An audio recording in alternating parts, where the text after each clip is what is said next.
ಒಂದು ಸಂವಿಧಾನ ಕೊಟ್ಟರು ನಮಗೆ, ಅವ್ರಿಗೆ ಭಾರತ ರತ್ನ ಕೊಡ್ಬೇಕಾದ್ರೆ ತಮ್ಮ ತಾವೇ ತೊಗೊಂಡ್ರು, ಇಂದಿರಾ ಗಾಂಧಿ ತೊಗೊಂಡ್ರು, ಅವರು ಕೊಡ್ತಕ್ಕಂಥ ಸಂವಿಧಾನ ಭಾರತ ರತ್ನ ಪ್ರಶಸ್ತಿ ಬೇರೆ ಕೊಡ್ಬೇಕಾದ್ರೆ ತಾವು ತೊಗೋತಾರೆ. ರಾಷ್ಟ್ರಪತಿಗಳಿಗೆ ಬಿಲ್ ಪಾಸ್ ಮಾಡಲಿಕ್ಕೆ ಯಾರಿಗೆ ಗಮನಿಸ್ತಾರೆ, ರಾಷ್ಟ್ರಪತಿಗಳಿಗೆ ರಾತ್ರೋರಾತ್ರಿ ಬಿಲ್ಲನ್ನು ಪಾಸ್ ಮಾಡ್ಕೋತಾರೆ ಕೆಲವು ಬಿಲ್ಗಳನ್ನು. ಇದು ಅಂಬೇಡ್ಕರ್ ಅವರಿಗೂ ದೊಡ್ಡ ಅಪಮಾನ ಮಾಡಿದ್ರು. ಅಲ್ರಿ ಅವ್ರು ಓದ್ಕೊಂಡಿಲ್ರಿ, ಅವ್ರು ಹೇಳಿದ್ದು ಹೇಳ್ತೀರಿ ನೀವು, ಇವೆಲ್ಲ ಸರಿ ಇದಾವ? ಅಲ್ಲ ಸರಿ, ನೀವೇನು ಓದ್ಕೊಂಡ್ರಿ ಹೇಳ್ರಿ? ಸುಮ್ಮನೆ ಕೇಳ್ದ ಅವ್ರು ಹೇಳಿದ್ ನಮ್ಗೆ ಬಂದು ಹೇಳ್ತಾರೆ. ಕೇಳೋದಲ್ಲ ಸರ್, ಈಗ ಭಾರತ ರತ್ನ ಪ್ರಶಸ್ತಿ ಕೊಡ್ಬೇಕಿತ್ತ? ಆದ್ರೆ ಅದು ಕೊಟ್ಟಿಲ್ಲ, ರಾಜಕೀಯದ ಅದು. ನೀವು ಅದು ಕೊಟ್ಟಿಲ್ಲ, ಆಯ್ತು ಹೇಳಿ ಸರ್, ನಿಮ್ ಕೇಳ್ರಿ, ಮಾತಾಡಕ್ ಬಿಡ್ರಿ. ಕೊಟ್ಟಿಲ್ಲ, ಓಕೆ, ಅದಕ್ಕೇನೀಗ? ಅದು ಕೊಟ್ಟರೆ ಯಾಕೆ ಕೊಟ್ಟಿಲ್ಲ ಯಾಕೆಲ್ಲ ನನಗೆ ಹೇಳಕ್ ಬರಲ್ಲ. ಅದು ಆಯ್ತು, ಕೊಟ್ಟಿಲ್ಲ, ಅದು ರಾಜಕೀಯವಾಗಿದೆಯೋ ನಾನ್ ರಾಜಕೀಯವಾಗಿದೆ ನಾನು ಮಾತಾಡಕ್ ಹೋಗಲ್ಲ. ಆದ್ರೆ ಬಾಬಾ ಸಾಹೇಬ್ ಅಂಬೇಡ್ಕರ್ ಐಡಿಯಾಲಜಿನ ಅವ್ರು ಒಪ್ತಾರ? ಫಸ್ಟು ನೀವು ಮೊದಲು ಕೇಳ್ರಿ, ಬಿಜೆಪಿ ಅವರಿಗೆ RSSನವರಿಗೆ ಬಾಬಾ ಸಾಹೇಬ್ ಅಂಬೇಡ್ಕರ್ ಐಡಿಯಾಲಜಿ ಒಪ್ತಾರ ಅವರು? ಸರಿ ಸರ್, ಅವರು ಸನಾತನ ತಳದ ಮೇಲೆ RSS ತಳದ ಮೇಲೆ ಬಂದಂತಲ್ರಿ.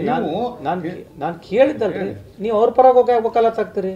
ಅಲ್ಲ ಸರ್, ಅವ್ರ ಪರ ಅಲ್ರಿ, ನಾನು ಕೇಳಿದ್ನ ಅವ್ರು ಕೇಳ್ರಿ ಫಸ್ಟ್. ಈಗ ಅವ್ರು ಕೇಳಿದ್ನ ನಮಗೆ ಕೇಳ್ತಾ ಇದ್ರು, ಹೌದಿಲ್ಲ? What they have raised the question you are asking ma'am, right or wrong? The same thing you go and ask them. ಅವರು ಪೂರಾ ಎಲ್ಲರೂ ಮೈ ಮರೆತು ಬಾಬಾ ಸಾಹೇಬ್ ಅಂಬೇಡ್ಕರ್ ಫೋಟೋನ ತಲೆ ಮೇಲೆ ಹಾಕೊಂಡು ಮನಸ್ಪೂರ್ವಕವಾಗಿ ಬಾಬಾ ಸಾಹೇಬ್ ಅಂಬೇಡ್ಕರ್ ಒಪ್ಕೊಳ್ತಾರ. ಅವರು ಐಡಿಯಾಲಜಿ ಒಪ್ತಾರ? ಫಸ್ಟ್ ಕೇಳ್ರಿ. ಇಲ್ಲಿ ಇರ್ತಕ್ಕಂಥ ಐಡಿಯಾಲಜಿ ಯಾರು ಆ ಸಂದರ್ಭದಲ್ಲಿ ಹಿಂಗಾಯ್ತು ಹಂಗಾಯ್ತು ಅದಲ್ಲ, ಐಡಿಯಾಲಜಿನ ಒಪ್ತಾರ ಫಸ್ಟು?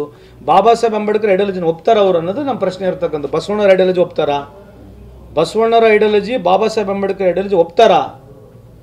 ಇದು ನಮ್ಮ ಮೂಲ ಪ್ರಶ್ನೆ ಇರ್ತಕ್ಕಂಥದ್ದು. ಇನ್ನು ಉಳ್ಕಿದ್ದೆಲ್ಲ ಡಿಫರೆನ್ಸ್ಗಳಿದಾವೆ, ರಾಜಕಾರಣ ಏನನ್ನ ಆಗೋಗಿದೆ ಅದು ಬೇರೆ ಪ್ರಶ್ನೆ. ಸರ್, ತತ್ವ ಸಿದ್ಧಾಂತ ಸೈದ್ಧಾಂತಿಕ ವಿಚಾರಗಳು ಬೇರೆ.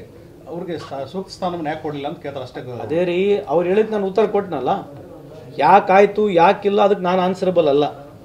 ಅರ್ಥ ಆಯ್ತಲ್ಲ? ನಾವು ಕೇಳತಕ್ಕಂಥದ್ದು ಮೂಲ ಪ್ರಶ್ನೆ. ಏನ್ ಮೂಲ ಪ್ರಶ್ನೆ? ಏನು ಒಪ್ಪದಾರ ಅವ್ರ ಸಿದ್ಧಾಂತ ಒಪ್ತಾರ ಅಥವಾ ಅಂಬೇಡ್ಕರ್? ಅದನ್ನೇ ಬೇಕಲ್ಲ, ಸಿದ್ಧಾಂತ ಒಪ್ಬೇಕಲ್ಲ. ಬಸವಣ್ಣವ್ರ ಸಿದ್ಧಾಂತ ಒಪ್ತೀರಾ ನೀವು? ಅಂಬೇಡ್ಕರ್ ಸಾಹೇಬ್ರ ಸಿದ್ಧಾಂತ ಒಪ್ತೀರಾ? ಅದನ್ನ ಕೇಳ್ರಿ ಫಸ್ಟ್, ಅದಾದ್ಮೇಲೆ ಮುಂದೆ ಚರ್ಚೆ ಮಾಡೋಣ ಅಂತ.